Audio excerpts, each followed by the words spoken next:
Talon. Chast. Joe. Mark. Lee. Chancy.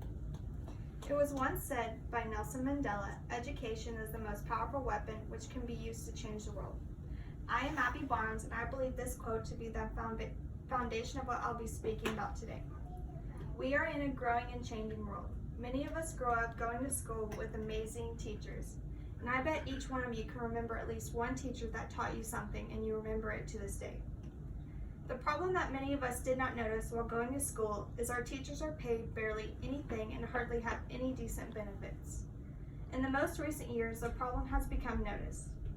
I am passionate about this subject because both my parents are public educators, and I've seen the effort they put in and struggle at this problem my whole life. Public teachers should have more competitive pay and benefits that will eliminate the wage gap. Doing this will give the teachers the money they need to survive and provide in the new upcoming world. Over the years, there has been a lot of talk upon teacher pay. Public teachers are being paid for less than individuals that require similar levels of education and skills. This has been a known problem by public and legislators. In an article by Meg Benner, the average teachers in the United States earn less than 60% of the average salary of individuals in the United States with comparable backgrounds.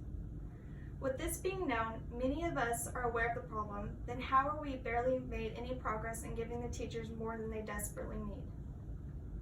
In an article by Tim Walker, it said, teacher pay is not a fairness issue, but eliminating the teacher pay penalty is crucial to building the teacher workforce today. I found this to be an interesting statement because it sets why it's important for the policy to be done. There was a poll done in a college sorority, and it found that 2/3 of Americans believe teacher salaries are low and would support educators in their own communities and strike for effort. So with this being said, there seems to be a strong awareness of the issue, and much of the public is aware of this. So why is something not being done to fix this ongoing problem? I've witnessed this problem firsthand grow into the issue it is today. So as I stated before, both of my parents are public teachers and have been pretty much their whole life. I spent sometimes 7 a.m. to 5 or 6 p.m. at the school.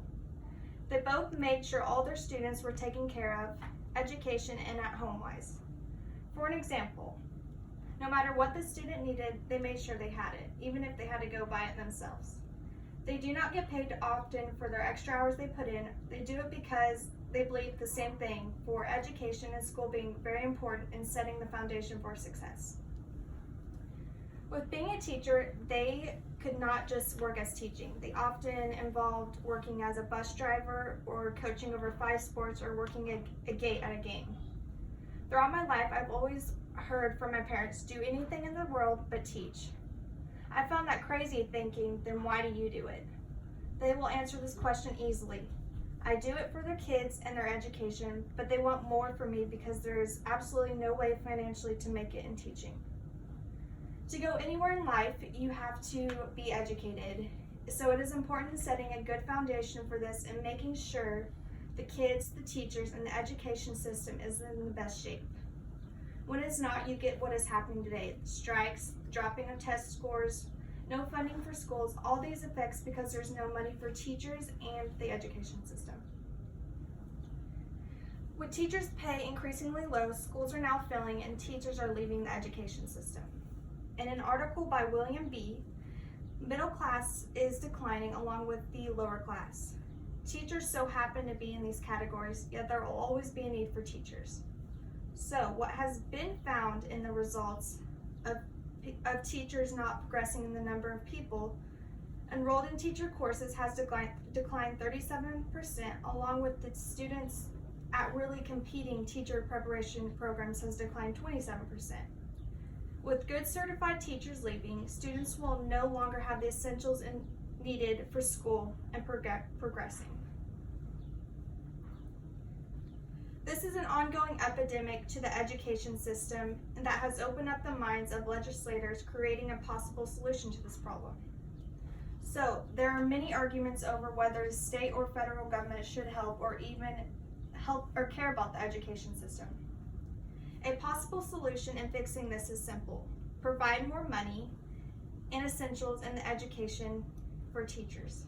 Camellia Harris stated, or said a possible solution would be providing a $13,500 raise. Harris also developed a solution of the federal government investing in 10% of each state. So this is just one solution for paying for the epidemic that has taken over the education system and can improve and raise the percentages of teachers across this nation.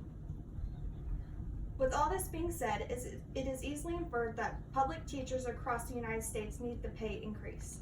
This is not a fix that can happen overnight, so it is important to educate yourself on the subject and the ongoing solutions. This solution needs the help of the public to step up and take part in their education for their community and society to eliminate the epidemic.